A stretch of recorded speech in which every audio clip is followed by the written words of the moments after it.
안녕하십니까? 우리가 상관관계 분석과 회귀 분석, 기술 통계 맥락에서 쭉 살펴보고 있는데요.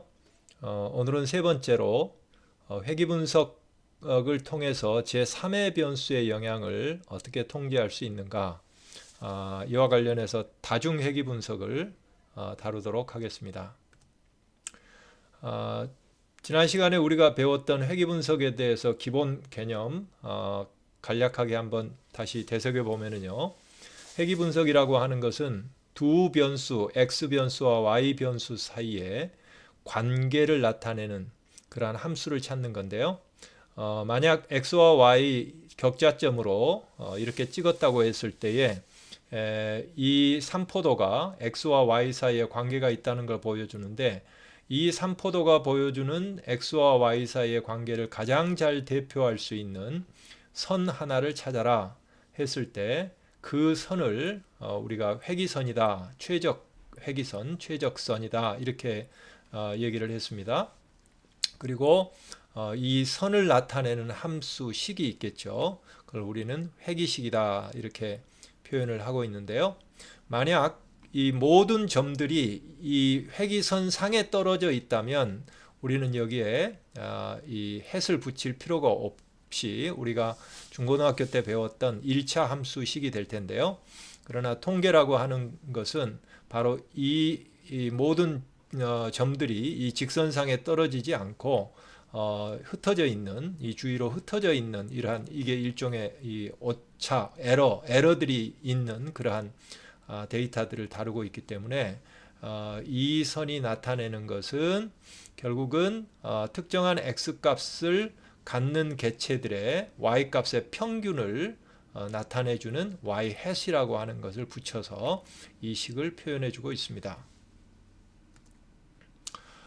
그리고 우리가 이 회기식을 썼을 때에 이 앞에 y에 해당하는 변수, 이걸 일반적으로 종속 변수 이렇게 얘기를 하고요. 그리고 오른쪽에 x에 해당하는 변수를 일반적으로 독립 변수다 이렇게 얘기를 하는데요. 왜냐하면 이 x 독립 변수의 값들이 무슨 값이냐에 따라서, 그에 따라서 y 값이 종속돼서 정해지는 그러한 부분이어서 이걸 종속 변수다 이렇게 이제 표현을 하고 있습니다. 그 종속 변수는 연관성이 있는 변수들의 영향을 받아 그 값이 정해지는 변수, 우리가 일반적으로 y를 종속 변수라고 하고요. 독립 변수는 종속 변수에 영향을 주는 변수를 일컬어서 독립 변수라 하는데, 독립 변수에 대해서는 그 회귀 분석이 어떤 맥락이냐에 따라서 설명 변수, y를 설명하는데 필요한 변수 혹은 선행 변수, 뭐 이렇게 불리기도 합니다. 그리고 우리가 이제 인과관계에서 인과관계를 검증하고 그 규명하는 과정에 지금 이 데이터 분석들이 쓰이는데요. 인과관계 분석할 때는 원인에 해당하는 변수를 우리는 회귀 분석에서 바로 이 독립 변수로 취급을 하고요. 결과 변수는 이 종속 변수로 취급을 합니다. 우리가 지난 시간에 배웠던 이 회귀 모형은 단순 회귀 모형인데요. 그거는 곧 x가 하나인 그러한 회귀식을 말하지요. 그래서 이 x가 y와 어떤 상관관계가 있는지, 이 어떤 관계가 있는지 하는 것을, 그 관계에 관한 정도와 방향을 바로 이 x의 앞에 있는 회귀계수 이 b 서브 1이 나타내고 있죠. 그런데요, 자, 이 x가 이 y에 영향을 미칠 거다 해서 이 단순 회귀 모형을 돌렸어요. 그리고는 이 결과가 상당히 이제 이 b1이 상당히 유의한 값이어서 우리는 x가 y에 그 정도의 영향을 미친다, 이제 이렇게 주장을 하는데요. 그런데 이제 그에 대해서는 반론이 들어올 여지가 있는 겁니다. 그 반론이 어떤 반론이냐 하면, 이 다이어그램에서 볼 수 있듯이요. 우리는 이 x와 y 간의 관계에 대해서 이 회귀식을 통해서 이 b1의 값을 구했는데, 그러나 반론 중에 하나는 혹시 지금 우리가 지금 측정은 하지 않았지만 반영은 못하고 있지만 이 x2나 x3라고 하는 그러한 변수가 x1과 이런 정도의 관계를 가지면서 동시에 y에도 영향을 미칠 수 있는 이러한 제3의 변수라고 할 수 있죠.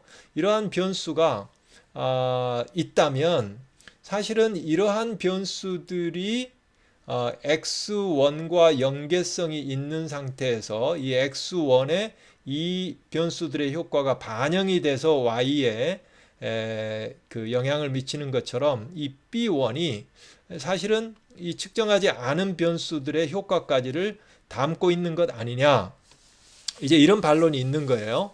예. 그러니까 순수하게 x2나 x3의 효과를 제외하고 순수하게 x1이 이 y에 미치는 영향, 이것만 우리가 본다면 여기에서 얘기하는 B1만큼의 단순 회귀 모형에서 얻은 B1만큼의 그러한 크기의 관계가 나오지 않을 수도 있지 않느냐, 이런 반론이 제기될 수가 있습니다. 충분히 이제 가능한데요. 특히 이제 인과관계 이 규명할 때에 제3의 교란 요인이라고 하는 것을 우리가 생각해 볼 수 있는데요. 인과관계와 상관관계는 분명히 다르다고 얘기를 했었죠. 그래서 이제 상관관계, 두 변수 간의 관계가 있다. 이거는 이제 상관계수로도 나타나기도 하고 이 회귀계수로도 나타나는데요. 이 관계가 존재한다 했을 때 상관관계가 존재한다는 것을 근거로 해서 바로 x와 y 사이에 인과관계가 존재한다 이렇게 얘기할 수는 없다고 그랬어요. 체크해 봐야 될 것들이 있다고 그랬습니다. 우선은 이 x가 먼저 발생하고 y가 그 후에 발생한 거냐, 이게 선후의 관계도 체크해 봐야 되고요. 그리고 이제 동시에 혹시 제3의 변수는 영향을 미친 게 없느냐, 제3의 교란 요인이 있는 건 아니냐 하는 그 교란 요인에 대해서 또 체크를 해 봐야 된다고 그랬어요.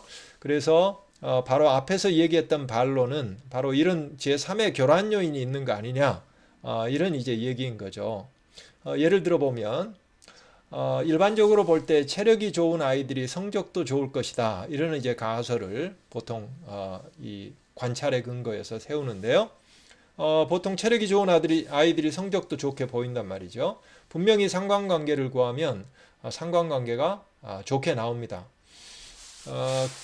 그러면 이 체력을 기르면 성적이 좋아지느냐, 체력이 성적의 인과관계 측면에서 원인에 해당하는 거냐 하고 얘기를 하면 그러지 않을 수 있어요. 제3의 교란 요인 때문에 체력과 성적 간의 관계가 좋게 보이기는 하지만, 그러나 체력이 성적의 직접적인 원인이 아니고 제3의 교란 요인으로 생각해 볼 수 있는 게 부모의 교육열 같은 거죠.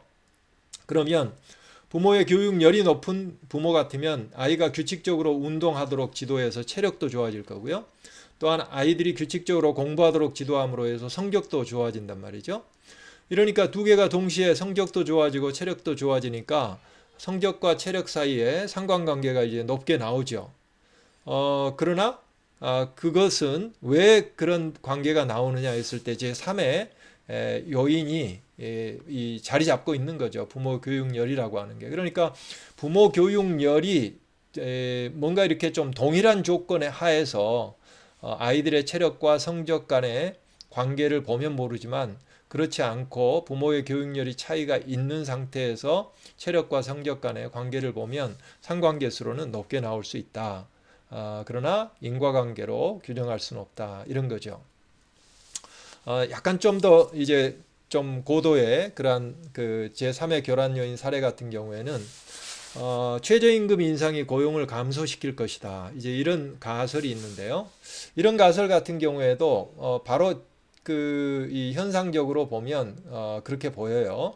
그런데 이 경우에 제3의 교란 요인이 이 자리 잡고 있는 경우가 있어요. 그게 뭐냐면 경기가 악화되면 소비 진작을 위해서 최저임금을 인상을 시켜서 그때 최저임금이 올라갑니다.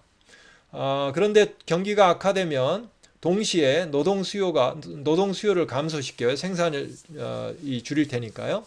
그러면 고용이 자연스럽게 또 감소가 돼요. 그러니까 이 경기 악화에 의해서 이 최저임금 인상도 일어나고 동시에 고용 악화도 일어나면 이 최저임금과 고용 간의 마이너스 상관관계가 이 존재하는 것처럼 나타나게 되죠. 그래서 이 최저임금 인상이 고용을 감소시킬 것이다 하는 그러한 인과관계를 가설로 세우는 경우들이 있는데, 그러나 실제는 경기 악화라고 하는 제3의 교란 요인 때문에 이 둘 간의 관계가 그렇게 이 부의 상관관계로 두드러지게 드러날 수가 있다 하는 겁니다. 그러면 이러한 문제들을 인과관계를 우리가 규명하고자 할 때 해결하지 않으면 안 되는데, 이걸 해결할 수 있는 이 통계 방법론 측면에서 어떤 방법이 있는가 했을 때 바로 이 다중회귀 모형이라고 하는 것들을 활용하면 그 문제를 어느 정도 해결할 수가 있다. 이렇게 이제 이해하시면 되겠는데요. 그래서 반론에 대한 대응 방안은 X1이 Y에 미치는 효과를 검증할 때에 제3의 요인이라고 생각되는 뭐 X2나 X3와 같은 변수들의 효과를 통제하면 되는데, 이 다중회귀 모형에서는 바로 그 제3의 변수들을, 요인들을 통제할 수 있는 거죠.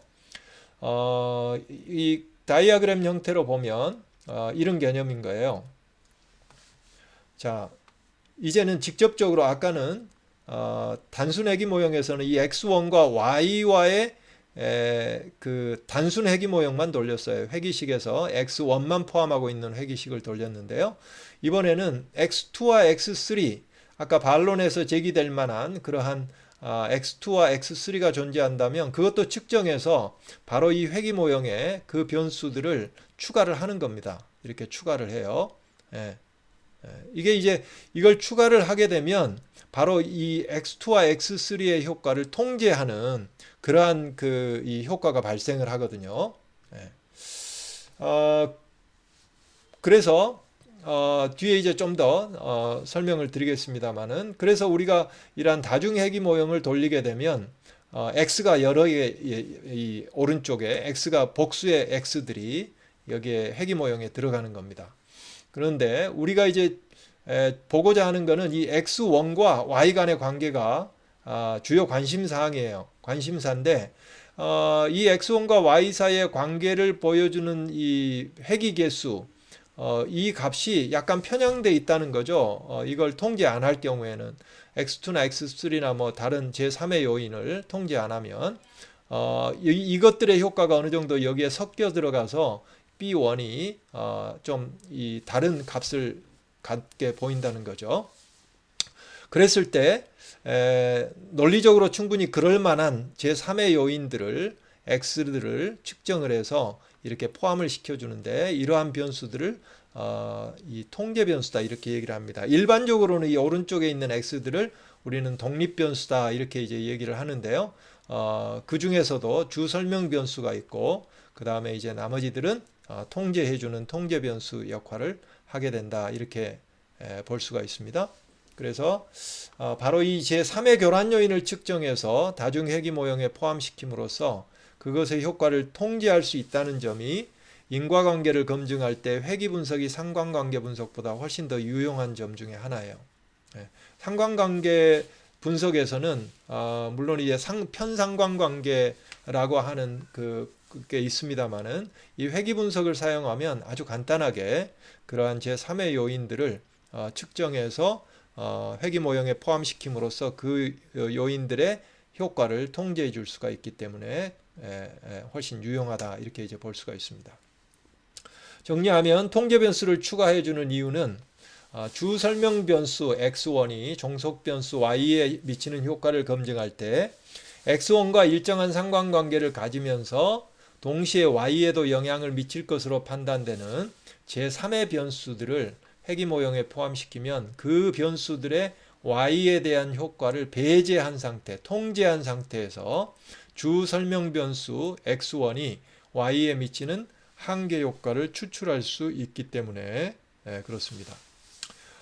물론 이제 우리가 그 인과관계를 검증할 때 무작위 실험 연구를 하면 인과관계를 명확하게 규명하는 데는 상당히 유리해요. 일반적으로 우리가 서베이 데이터라든지 이게 실험 설계가 아닌 그러한 상태에서 획득한 자료를 가지고 데이터를 가지고 분석할 때는 이런 이슈들이 제기가 되는데, 이 무작위 실험 같은 경우에는 실험 집단과 비교 집단 사이에 주 설명 변수 외의 조건들을 동일하게 만들기 때문에 통제 변수를 신경 쓰지 않아도 됩니다. 무슨 얘기냐 하면 예를 들어 광고를 이 지점들과 광고를 하지 않는 지점들을 두 그룹으로 나누고 광고 효과를 이제 측정하려고 할 때에 실험 집단은 그 광고를 하고 비교 집단은 광고를 하지 않는 거예요. 예. 그때에 무작위 실험 연구라고 하는 것은 바로 실험 집단과 비교 집단에 누가 어느 지점이 포함될 것이냐 하는 부분을 아주 랜덤하게 배정을 하는 거예요. 그게 이제 무작위 실험의 핵심인데, 그렇게 랜덤하게 배정해 주면 확률적으로 실험 집단과 비교 집단에 속한 각각의 그 개체들이 일단 동일하다. 다만 두 집단 간의 차이가 있다면 광고를 한 집단에서는 광고를 했고 그러지 않은 비교 집단에서는 광고를 하지 않았다는 이 사실만 다를 뿐이고, 다른 부분은 확률적으로 일단 동일하게 맞추는 그러한 효과가 있기 때문에 무작위 실험 연구에서는 굳이 제3의 변수들을 회귀 분석에서 통제하듯이 할 필요는 없습니다. 그러나 일반적으로는 이 통제 변수를 추가해서 제3의 변수들을 효과들을 통제할 필요가 있다 하는 거죠. 그래서 결국은 회귀 모형에서 우리가 독립 변수다 일반적으로 용어를 쓸 때 독립 변수는 이 주 설명 변수와 통제 변수로 이렇게 개념적으로 구분이 된다 이렇게 볼 수 있습니다. 그래서 우리가 특정한 변수와 y 간의 인과관계를 규명하고자 할 때는 그게 이제 주 원인 변수라고 이름을 붙일 수도 있고요. 일반적으로 설명 변수, 예측 변수, 이게 이제 x1에 해당하는 게 있고요. 나머지 x들은 이 통제 변수에 해당한다. 이렇게 구분해 볼 수가 있겠죠. 그러면 이제 다중회귀식에서 회귀 분석을 하고 나서 결과가 나왔을 때에 그 결과 다중회귀식의 회귀 개수를 어떻게 해석하느냐 하는 거죠. 어떻게 해석하느냐 하면 이 주 설명 변수 x1의 회귀 개수 b1 있죠. 이게 이제 주 관심사 아니겠습니까? x1과 y 간의 관계를 나타내 주는 회귀 개수이기 때문에요. 이 회귀 개수는 다른 모든 통제 변수들이 종속 변수 y에 미치는 영향을 통제한 조건에서 그 말은 결국 다른 그 통제 변수들의 경우에 조건을 동일하게 해줄 경우에 이런 얘기입니다. 동일하게 해준다면, 다시 말하면 또 다른 얘기로 하면 그것들이 y에 미치는 효과들을 차감하고 제외하고 배제하고 순수하게 x1이 y에 영향을 미치는 한계 효과가 무엇이냐, 이거를 이제 나타낸다는 거죠. 그래서 다시 한번 말씀드리면 주 설명 변수 x1의 회귀 개수 b1이 나타내는 바는 다른 모든 통제 변수들이 종속 변수 y에 미치는 영향을 통제한 조건에서 x1이 y에 미치는 한계 효과를 의미하고요. x1이 한 단위 변화에 따른 y의 평균 변화량을 나타낸다. 이런 의미를 가지고 있습니다. 다중회귀 모형을 돌려서 이런 결과가 나왔다고 하면은요. 이게 이제 x1이 주 설명 변수에 해당하고요. 이게 이제 회귀 개수죠. 이 얘기는 이런 거죠. x2와 x3 제3의 교란 요인이라 될 수 있는 그러한 변수들을 효과를 통제한 상태에서 x1이 y에 평균적으로 이 정도의 영향을 미친다. 다시 말하면 x1이 한 단위 변함에 따라서 y의 평균값이 0.8 정도 올라간다. 이제 이렇게 되는 거겠죠. 여기서 그 x2와 x3의 효과를 통제하는 조건에서 그 말은 조금 전에도 말씀드렸습니다만은 x2와 x3의 값이 모두 같은 조건일 경우에 그 얘기입니다. x1이 한 단위 변화는 y를 평균 0.8 단위만큼 증가시킬 것이다 하는 겁니다. 그래서 이제 다중회귀 모형을 돌리게 되면 이런 결과표가 나옵니다. 이거는 이제 뭐 이 가상 데이터를 가지고 다중회귀 모형을 돌린 건데요. 이 경우에는 dependent variable 종속 변수는 학업 성취도고요. 그리고 독립 변수에 포함시킨 게 이 지능, 부모 경제력 이 두 개의 x들을 포함을 시켰어요. 그리고 이거는 이제 이 상수는 b0에 해당하는 값이겠죠. 그랬을 때 여기에서 이제 연구자가 학업 성취도와 어떤 변수 간의 관계를 보기를 원하느냐 했을 때 뭐 예를 들어 부모 경제력과 학업 성취도 사이의 관계를 보고자 한다.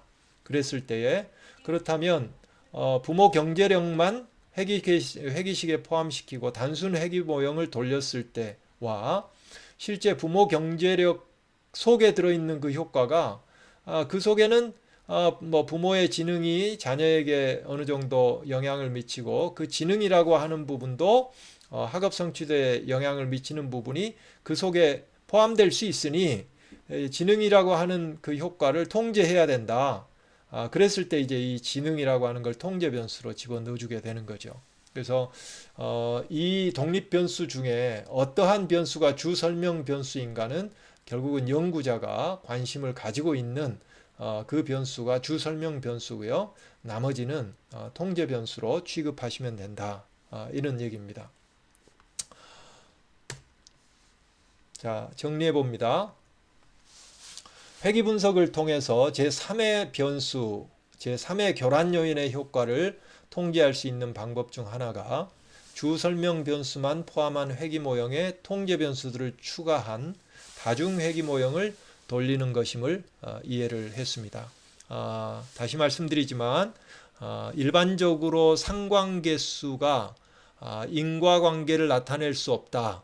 그래서 상관계수가 x와 y 사이에 관계가 있다는 게 상관계수를 통해 확인된다면 추가적으로 반드시 확인해야 될 것들 중에 하나가 선후 x가 선이고 y가 후에 발생한 건지 하는 선후도 확인을 해야 되지만 또 하나 중요한 게 제3의 교란 요인이 혹시 그 둘 사이의 상관계수의 관계 속에 혼합돼 들어가 있는 거 아니냐, 이 문제에 대해서 체크를 해야 된다고 그랬는데 바로 그 부분을 체크할 수 있는 방법, 그 효과를 통제할 수 있는 방법이 바로 이 다중회귀 모형이다 하는 것을 말씀을 드리는 겁니다. 그래서 일반적으로 이 회귀 분석을 할 때는 대부분 단순 회귀 모형보다는 다중회귀 모형을 대부분 활용하게 됩니다. 그리고 통제 변수로 포함시켜야 할 제3의 변수는 주 설명 변수에도 영향을 미치면서 종속 변수, 결과 변수에도 영향을 미치는 변수임을 이해했습니다. 무슨 얘기냐 하면 예를 들어 제3의 변수가요, x에는 영향을 미치지 않고 y에만 영향을 미치는 변수가 있다. 그럴 경우 같으면 굳이 그 효과를 통제하지 않아도 돼요. 왜냐하면 x1과 y 사이의 관계에 x2나 x3가 영향을 미치지 않기 때문에 그래요. 왜냐하면 x1과 상관관계가 x2와 x3가 x1과 상관관계가 없으면 x1을 통해서 y에 영향을 미칠 수 있는 여지가 없거든요. 그런 경우 같으면 굳이 x2와 x3를 그런 성격의 통제 변수를 회귀 모형에 포함시킬 필요는 없습니다. 그런데 그 반드시 통제 변수에 포함을 시켜서 그 B1이 편향되지 않도록 하기 위해서는 X1에도 어느 정도 상관관계가 있고 그 다이아그램에서 우리가 봤듯이요. 그러면서 동시에 Y에도 영향을 미칠 법한 그러한 변수들을 찾아서 통제를 해주는 게 필요하다 하는 것을 이해하시면 되겠습니다. 다음 주제는 회귀 모형에 포함된 독립 변수 중에서 범주형 변수가 들어있을 때 어떻게 처리하고 어떻게 분석 결과를 해석할까, 이 문제를 다뤄보도록 할 텐데요. 범주형 변수가 독립 변수 중에 범주형 변수가 들어간다 하는 예는요, 아주 쉬운 예는 우리가 성별을 다중회귀 모형 속에 성별이라고 하는 변수를 x 중에 하나로 넣게 되면 그 성별이라고 하는 변수는 남성, 여성, 범주형 변수이죠. 이처럼 카테고리컬 베리어블, 특정한 범주를 나타내는 변수는 우리가 회귀 분석을 돌릴 때 좀 특별한 취급을 해야 될 필요가 있습니다. 특별한 처리를 해야 될 필요가 있어서 다음 시간에는 이 범주형 독립 변수가 있는 회귀 모형을 어떻게 이해할 것인가, 어떻게 돌릴 것인가 하는 문제를 다뤄보도록 하겠습니다. 이 시간 강의는 여기에서 마치도록 하겠습니다.